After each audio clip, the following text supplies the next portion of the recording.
Well, in Top Topic, we take a look at one of the stories making headlines here in China over the past 24 hours. And today's topic deals with our continued coverage of the London Olympics. Now, so far, China is still in the top spot for the most gold medals, followed by the U.S., then South Korea coming in at third, and France at fourth, and North Korea is in fifth.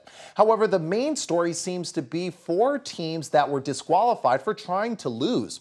Now, the story goes on to say that four doubles teams were trying to lose matches. The Badminton World Federation punished 8 players after investigating 2 teams from South Korea and 1 from China and another from Indonesia. South Korea and Indonesia appealed, but China accepted the federation's decision.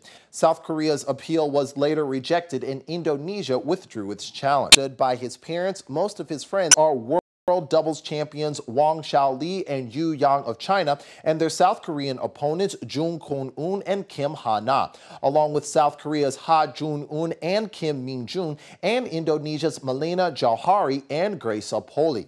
Now, the players went before a disciplinary hearing yesterday, a day after spectators booed their performance after it became clear that they were deliberately trying to lose. IOC spokesman Mark Adams said that we applaud the federation for having taken swift and decisive action. Such behavior is incompatible with the Olympic values. The competition was to continue with 4 previously eliminated teams in the quarterfinals.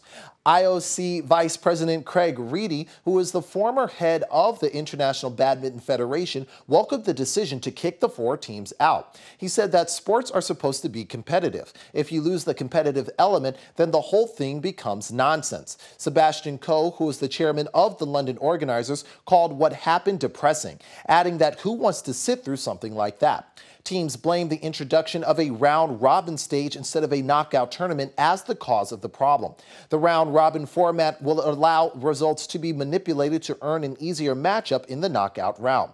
The Chinese players tried to rig the draw after its second-seeded pair unexpectedly lost to a Danish team in the morning. That placed the number 2 pair on course for a semifinal meeting with Wang and Yu instead of the final. Wang and Yu deliberately set out to lose so they would go into the bottom half of the draw. They hardly exerted themselves, and neither did the South Koreans, drawing jeers of derision from the crowd and warnings from the umpire and tournament referee Torsten Berg. Wang and Yu eventually got what they wanted by losing. An hour later, the South Korean team of Ha and Kim took to the court and decided to also try to lose to the Indonesians to avoid meeting Wang and Yu in the quarterfinals. Early on, all 4 players were warned by the umpire for not trying hard, and Berg returned to produce black cards to disqualify both pairs. But the cards were rescinded on a promise of better play. In the third game, Berg reappeared to urge them to finish, and the Indonesians ended up being better at losing than Ha and Kim, who fell into the playoff they didn't want with the world champions. Beijing badminton silver medalist Gail Ems said the matches were embarrassing to watch. She went on to say that it was absolutely shocking. The crowds were booing and chanting off, off, off. So it looks like this will definitely be a stain on this year's games. Well, next up on Media Watch, we take a look at one of China's viewpoints.